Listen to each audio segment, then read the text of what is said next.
Thank you for joining me today. My name is Aaron Shaw. I am your host. And as always, I'm your biggest fan because you have an interest in your health. And ideally, you have an interest in your health span. Your health span is the duration of time during our lifespan that we are healthy, vibrant, and active. The goal of this podcast is to give you one action item that is realistic, that is simple enough for you to do, that will help you expand your health span. I've been in the health and fitness industry for almost 30 years now, starting off as an occupational therapist and a certified hand therapist, strength coach. I've been a health and fitness columnist, and I've written chapters and books and journal articles and presented at numerous conferences and events. And all of this has been on the topic of health, fitness related activities, and therefore health span. And I'm a middle-aged guy, so it's super interesting to me. And the cool hack that I'm going to give you, I don't even know if I should say hack, but it is a cool hack to give you that will improve your sleep, it will improve your metabolism, and will improve your immune function. Improve sleep, metabolism, and immune function. Totally cool. Also, no side effects. Also, not something you have to consume. It's not a pill. It's not a special shake. It's not some magic ancient herb or mushroom or whatnot. But this is going to improve your sleep, metabolism, and immune function. And that is, I mean, sign me up, right? Sounds pretty cool. But let's start talking about circadian rhythms. So these circadian rhythms, you may have heard of this. I'm sure you've heard of this. It is a 24-hour cycle, basically a 24-hour cycle that our body goes through where it affects physical ability, our mental ability, and even changes in behavior that happen over a 24-hour period. And the biggest influence to this rhythm, this recurring rhythm that we have, ongoing rhythm that we have, is light and dark. It's pretty clear, sunshine or its absence of sunshine when it's dark out. And that is the biggest influence of this rhythm. But in addition, stress, physical activity, our physical environment, our social environment, our food, sugar, caffeine, and temperature. All of these things affect this rhythm. And when's, any one of those factors I just mentioned, when any one of those is, you know, impactful in causing a problem and interferes with this rhythm, we're not going to sleep as well. We don't sleep as deeply, we don't sleep as long, and we miss out on all of the magic that sleep provides us, that good quality sleep provides us. And really, it's the good quality sleep that matches our demands. That matches what we want to be able to do and need to be able to do to engage in life. And the one thing, or there are many things, but there's one thing I want to talk about that has possibly the biggest impact on this rhythm, on their circadian rhythm, is this.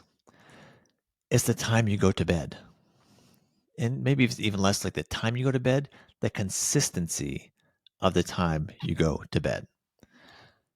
Going to bed and waking up at the same time every day, even on weekends, even when we're on vacation, even when we're traveling, it helps our body to anticipate this sleep wake cycle. And it leads ultimately to better quality of sleep and all of the benefits from that higher quality of sleep and really avoiding all the consequences of poor sleep.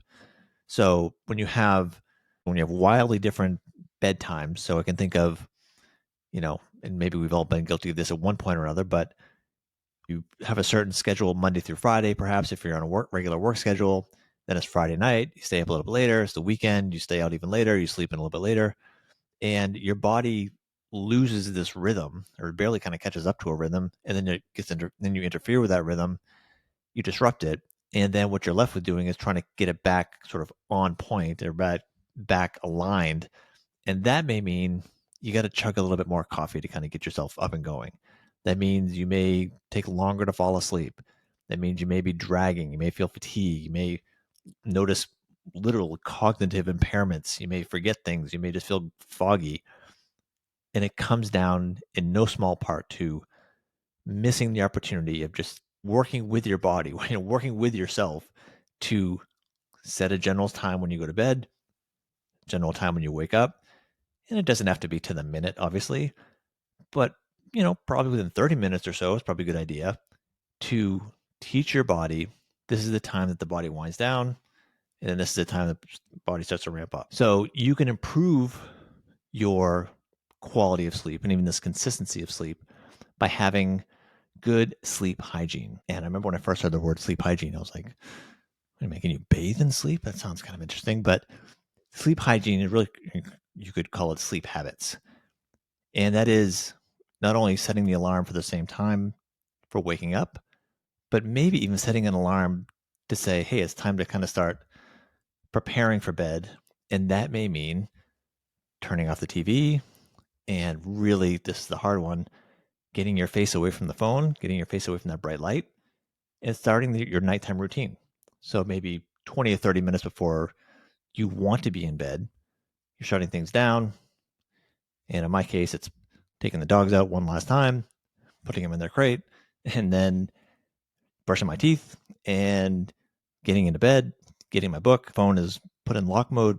And that's a big step into regulating our circadian rhythms, regulating our sleep and improving our sleep, and therefore improving our immune system, improving our energy, improving our cognitive function. If that's what it means to go to bed a little bit early, or at least to go to bed consistently, sign me up. Not hard to do. Not on the scheme of things, like of all the things to do for our health span, having a regular bedtime routine is not the hardest thing. I will, of the things that interfere with this, I will point out that caffeine is a big one.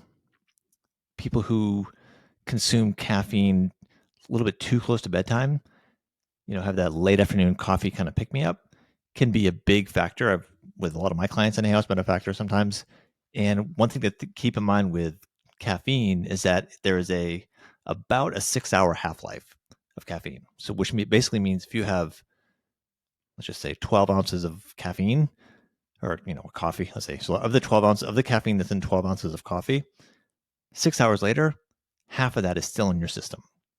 And obviously caffeine is a stimulant. So if you love your caffeine, great. I mean, I'm a coffee guy myself, so just know that the timing of that is significant. Same thing goes for black tea, and anything else with caffeine. You just want to be really mindful of that. With this brief lesson on how to improve your sleep, improve your metabolism, improve your immune function, improving your cognitive status, improving your physical recovery from the wear and tear of the day, it all comes down to how well you sleep, or not all.